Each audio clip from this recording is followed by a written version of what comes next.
So I'm Isabella Zangirolami.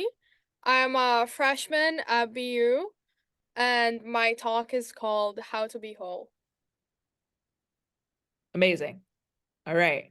Um, so I wanted to start by because a lot of what you're speaking about are things that I feel like are really relatable to a lot of people. And sort of this idea of seeking love and validation from other people to be a whole person. Um, do you think that that's common for most people? And I wanted to just hear you talk a little bit about why that could go wrong, because I do think when you say everybody wants to be loved and everybody wants to have people in their lives that validate them, a lot of people would say that, oh, that's fine, but you've sort of broken down in a very amazing way of how that can go wrong for a person. So I'd love to sort of just hear your thoughts about it. So I have the I think sorry. I It's think okay. that most people uh believe that they come from a place of incompleteness, like they don't feel like they're enough alone. Like they constantly have to work on themselves because their future self is already so much better than themselves in this moment. And so all they do is just like projecting themselves into this idea, into this dream they have of themselves, and in this case also of others. And so I think that um I mean I'm thinking about the question. I think that this is like a big problem, because then we end up not being able to fully rely on ourselves and our current capabilities, and that keeps us stuck. That keeps us stuck from growing, from putting ourselves into risky like situations. Like I'm not saying risky situations with a negative connotation to it. I'm saying like getting out of our comfort zone, and that lets us stuck into all of our bad habits, because that just becomes the easiest option, and um what we think are our capabilities, when in reality we're just like capable of a lot more. What do you think are people's biggest misconceptions about what love is? I think that the biggest misconception about what love is that we think of it as a noun rather than a verb. And so that leads us into believing that it's a it's a defined little box that we can just tick. And so if we have the feeling, if we feel loved, if we if we think we have love, then we think it's like it's a constant, you know. Someone gives you love for once. They give you the little box, they give you the little object, and that's it. That's your relationship, and you're gonna have to fight for it, instead of having love as something that constantly needs reassurance, something that constantly needs to be built up upon, instead of something that you need to work with to be able to love others, and yourself too. Hmm. And you touch on this a little bit in the talk, but how do you think the media plays a role in shaping our idea of what love is and what it's supposed to be? I think it does it most of the time. I mean, even if you look, like, even if you scroll on TikTok, like, probably, like, if you're a teenager, like, your For You page might be having videos of saying, oh yeah, if you if you're dreaming about somebody, it means that they were thinking about you, or like your other half is supposed to just know what you're thinking of, or like your loved ones are supposed to understand you without even needing to communicate. And that really comes from romanticism. Like romanticism in the 1700s have put this like like utopian idea of relationships where your partner is perfect and you're supposed to accept them 100%.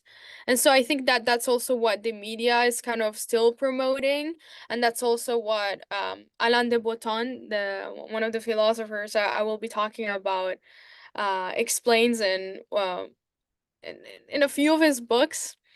And that's also what what I really agree with is that the medias are following with this narrative that love is blind, love is fate, and it's just something that happens to you rather than something that comes from you. Mm. And I wanted to ask you too about how where you think this idea of that we're all incomplete people came from. That this idea that we're always trying to find something to make us complete. Because people, it's something that I think people talk about a lot in different terms, in terms of consumerism, in terms of romantic love or friendship love or wellness. And I just wanted to get your thoughts about that and how sort of we talk about it in the mainstream, the idea of wholeness. I mean, in this way, I think that like a clear example is the idea of dying for love. Like like it's worth it. Like you there's this phenomenon about sacrificing your own life the moment that your access leaves you because there's no reason to live anymore. I mean, li life is done. Life is done. That was the reason. They were your person. They were the other missing piece. And if there isn't, what's the matter of having a puzzle at all?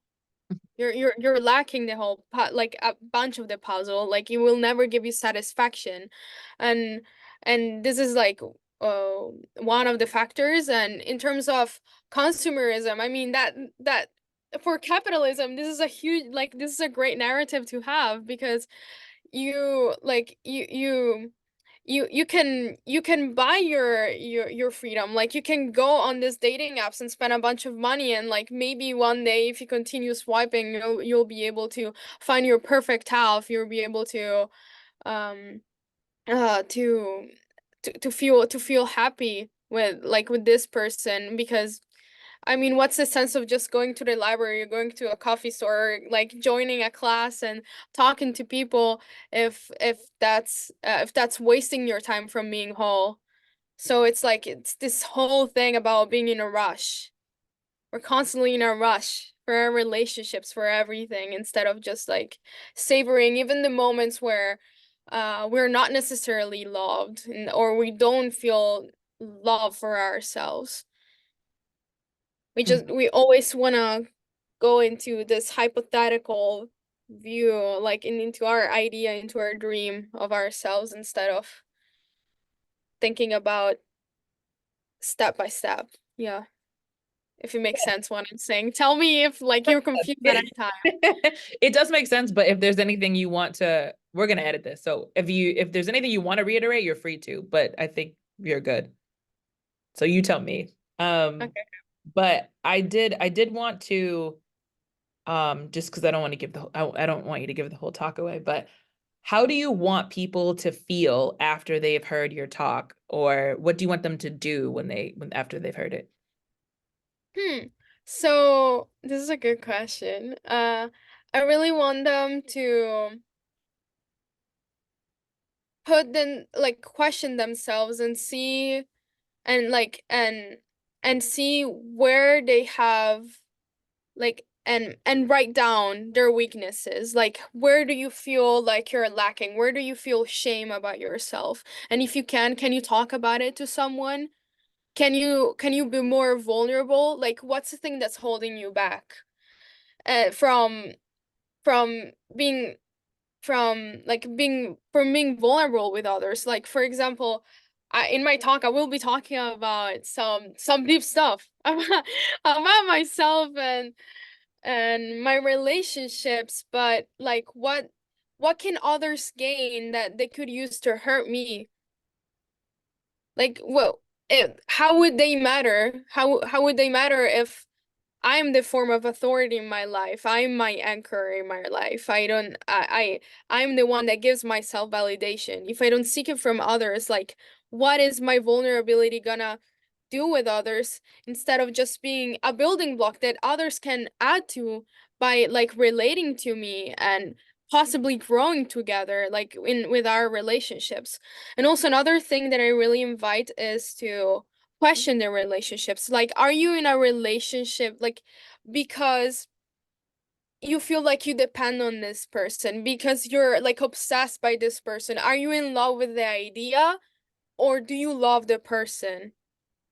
that's like a huge difference, and I see it all the time with all my friends that get into relationships just to be in a relationship, and then they talk to each other, and after a few months or even years, they realize that they haven't been talking about anything really. It was just a thing about spending time together, and but it never really led to any growth.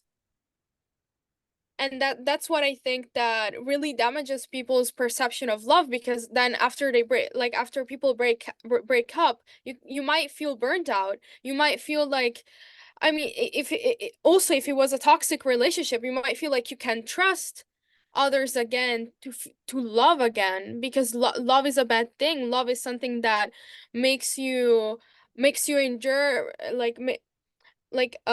makes you endure behaviors that that at the end of the day end up hurting you, like abuse. So question relationships and choose them carefully. Yeah, that's what I would like for people to like, just at least question. I'm not expecting my talk to be like how do you say, to be life changing. Maybe for someone it might be, but it's a lot, it's a life journey. So even if it brings a spark into someone's mind to see where they're going with their relationships, it's all I want. Yeah. That's great. And then I think the I think that's most of the questions that I had sort of written down. Is there anything that you feel like is sort of important to touch on that we didn't touch on so far? I think this is enough. This is Okay. enough for Okay. the purpose of this Yeah. interview. Yeah, for sure. And then just the last question that I had was, why, so people have a lot of things they could do on a Saturday, and on April 20th, when TEDx is happening, why should people put their pants on and come down to see TEDxBU? So what I particularly love about TEDx in general is that you end up getting perspectives that from stories that are not yours or that could be yours. And once you leave the room, you just feel you just feel enriched, and you just feel like you've traveled places. It's like reading a book. Why do we read books? Because we don't need to make all the mistakes of the world. We can make our life easier. And I think that going to TEDx, even if they might tell you, like reiterate like some thoughts that you already had in mind, it's like it's a good way either to find reassurance or to question your beliefs, and to view things from a perspective that you haven't seen before. Like in our rehearsals, I have already heard like the other talks, and I have gained so much wisdom in such a short amount of time. And so please, like, use that, like if you have a spare time on Saturday, just like on April 20th, just go and do a favor for like to yourself. You might have fun. You might actually also meet people next to you, right next to you, that are interested in like in developing a better mindset as well. Like it's not only about the speakers or like in the speeches, it's also about who you're surrounding yourself with. So I just think it's a great opportunity.